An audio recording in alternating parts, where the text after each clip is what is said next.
ఆంధ్రప్రదేశ్ విజయనగరంలో శివరాత్రి అనగానే రామతీర్థంలో ప్రసిద్ధి చెందిన శ్రీ కోదండ రామస్వామి ఆలయం దగ్గర జరిగే శివరాత్రి జాతరను మీకు చూపిస్తా చూడండి. నేను ప్రెసెంట్ నెల్లిమర్లలో ఉన్న మా ఊరు నుండి ఇక్కడికి 30 కిలోమీటర్ల దూరంలో ఈ టెంపుల్ అనేది ఉన్నదండి. నాకు బాగా దాహంగా ఉన్నదని అయితే 2 సోడాలు తీసుకున్నాను.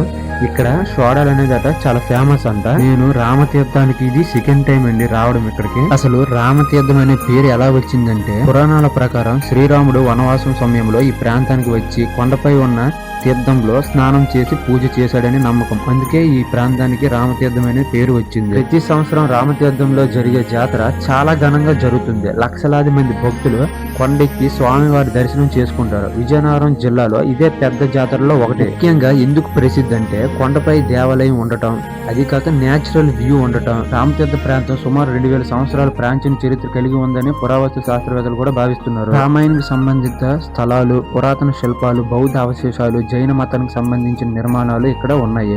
ఇది ముఖ్యంగా శ్రీరామునికి అంకితమైన క్షేత్రంగా మారింది. ఇది రామతీర్థంలో 3 ప్రసిద్ధ కొండలు ఉన్నాయి. గురుభక్త కొండ, దుర్గా కొండ, బోడికొండ.